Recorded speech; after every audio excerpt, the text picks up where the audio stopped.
Dhaka attack করবার নির্দেশ রাষ্ট্রদ্রোহ। কোনো সন্দেহ নাই রাষ্ট্রদ্রোহ। আপনি একটা বিদেশি শক্তিকে বলছেন ঢাকা অ্যাটাক করবার জন্য।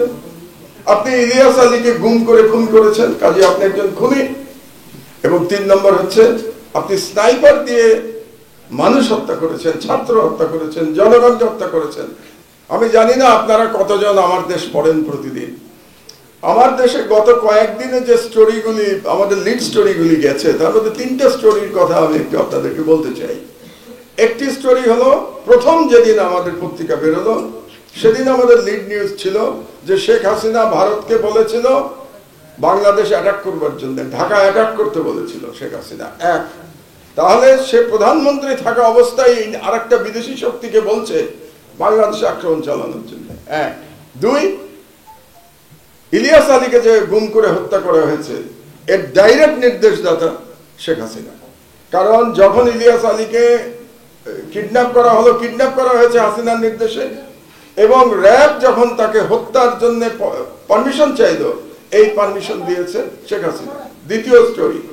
এন্ড থার্ড স্টোরি, এই যে হেলিকপ্টার থেকে যে স্নাইপারে গুলি করা হয়েছে এর পুরো প্ল্যানিং করেছে তৎকালীন র্যাবের ডিজি এবং পারমিশন দিয়েছে শেখ হাসিনা।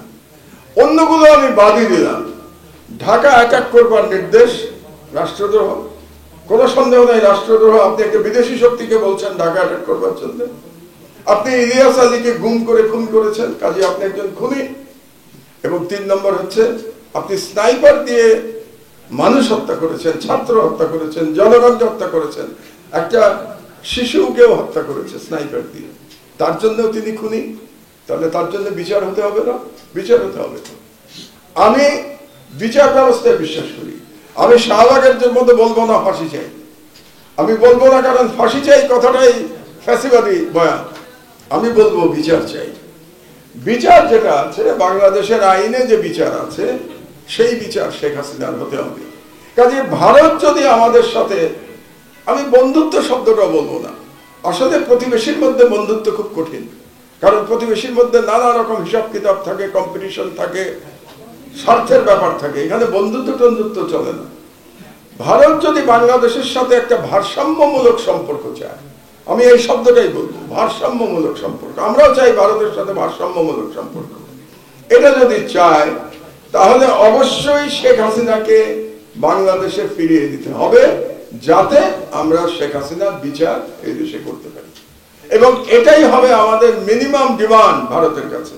এবং এই ডিমান্ডের উপর বেসিস করেই আমাদের ভারসাম্যমূলক যে সম্পর্ক সেটার সূচনা হতে হবে। যতদিন ভারত শেখ হাসিনাকে ফিরিয়ে না দেবে ততদিন ভারত আমাদের কাছে শত্রু রাষ্ট্র হিসেবে গণ্য হবে। কারণ সরাসরি আপনার একজন এত বড় অপরাধীকে যারা আশ্রয় দিয়েছে, শুধু আশ্রয় দেয়নি, ভারতে বসে হাজার রকম ষড়যন্ত্র চলছে। সেই ষড়যন্ত্রের নেতৃত্ব দিচ্ছে হাসিনা ভারতে বসে। কাজে এর থেকে বড় শত্রুতামূলক কর্মকাণ্ড আর হতে পারে না। কাজে এখন পর্যন্ত ভারত প্রমাণ করেছে যে India is an enemy of Bangladesh. কাজে সে যদি এনিমি থাকতে না চায়, হাসিনাকে ফিরিয়ে দিন, আমরা অবশ্যই একটা ভারসাম্যমূলক সম্পর্কের দিকে এগিয়ে যাব। আমার বক্তব্য আমি আর দীর্ঘায়িত করবো না।